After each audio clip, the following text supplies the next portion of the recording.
Kurdistanê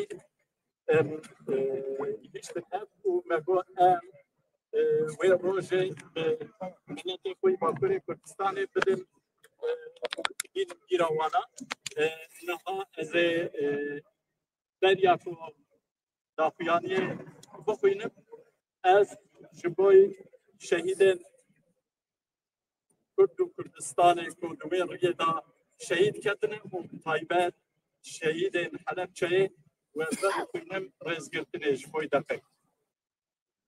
Şöyle buradan bir çekilsin abi.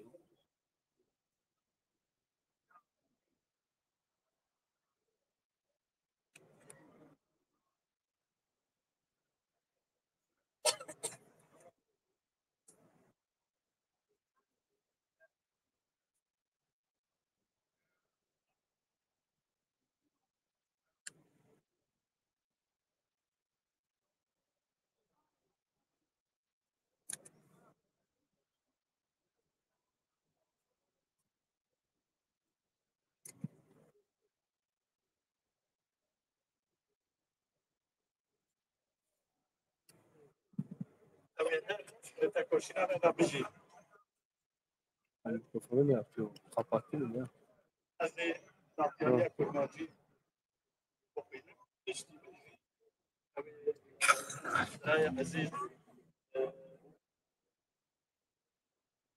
Ne biraz aşağı iner. Bizimkisi görüyor. Kurdistan TV görüyor.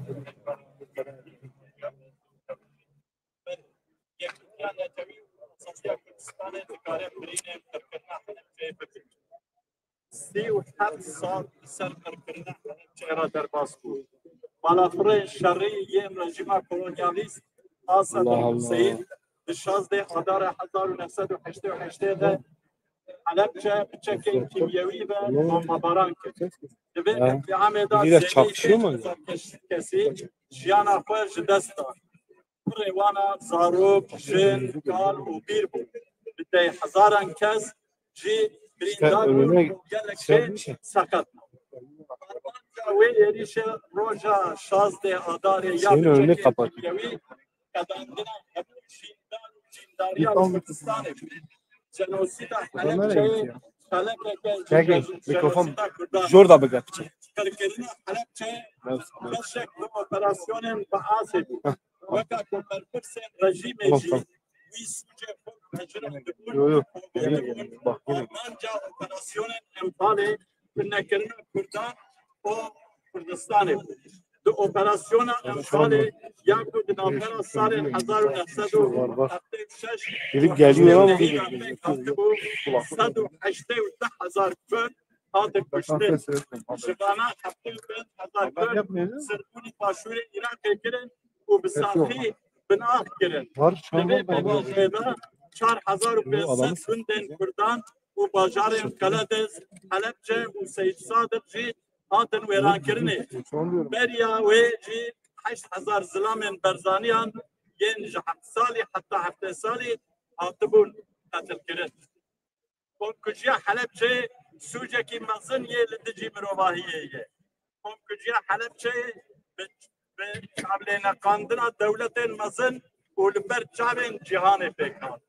دولت جهان لهمبری کرکرنا حلبچه به دنگمان و بون شریک بی سوجه مزن.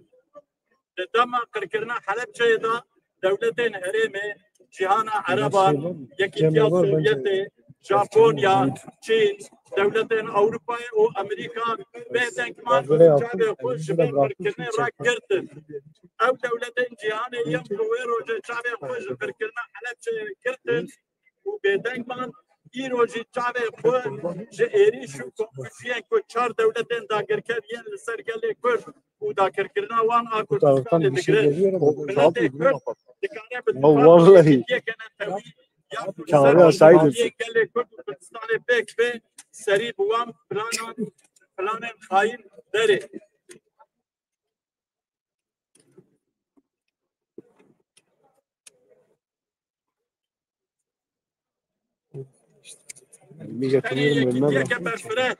نتوین دموکراتیک لسر برجواندین گله کرد ین نتوین اجتماعی پک به دکاروان پلان و دافکن خاین بشکینه بلا ولا بکه Dinababan şert û mercên dijwar de jî tekoşîna azadiya Kurdistanê bi bîr û bawerî û biryardariyeke qewî berdewam e. Di dome çawa ku qirkirinên Helepçe û Enfalê nikaribûn pêşî tekoşîna azadiya gelê me bigire, êriş, komkujî, dagirkerî û qirkirinê ku îro jî di dij gelê me têne meşandinê jî nikarin meşameya azadiyê rawestînin. Milletê Kurd xwediyê tecrübe û bercewendiyeke kûl û dîrokî ye. Gelê Kurd tik gavekî şerê li pêş dagirkeriya ketxwariya xwe zulm û zordariyê netewandiye ji vir şûn de jî gelê me wê ji bona jiyaneke bi rûmet ji bona di welatê xwe de azad û serfiraz bijî dê her li ser piyan be û dê li mafê xwe îdarekirinê xwedî derkeve. Bi qasê misqalekî jî şika me jê tineyê ku em ê di tekoşîna azadiya gelê xwe de bi ser kevin. Em bi vê münasebetê bangî saziya neteweyên yekbûyî dikin. Divê saziya neteweyên yekbûyî komkujiya Helepçeyê bi awayekî fermî nas bike. Bipejirîne û weka komkujiyek li dijî mirovatiyê pênase bike. Em di sî û heftemîn salvegera qirkirina Helepçeyê de hemû berpirsiyar û alîgirên vê qirkirinê careke dinê şermezar dikin. Em hemû şehîdên Helepçeyê û yên Kurdistanê bi rêz û hirmet bibîrtînin. Partiya Maf û Azadiyan Hakpar, Partiya Sosyalîsta Kurdistanê PSK, Partiya Welatparêzên Kurdistanê PWK, Partiya Demokrata Kurdistana Bakur, PDK Bakur. Gelek spas mala ava.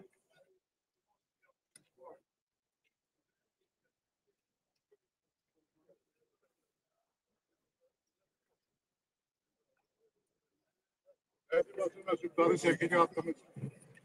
Halepçe soykırımının yaraları ulusal birlik ve Kürdistan özgürlüğüyle sarılabilir. Halepçe soykırımının üzerinden 37 yıl geçti. Sömürgeci Saddam rejimine bağlı savaş uçakları 16 Mart 1988'de Halepçe'yi kimyasal silahlar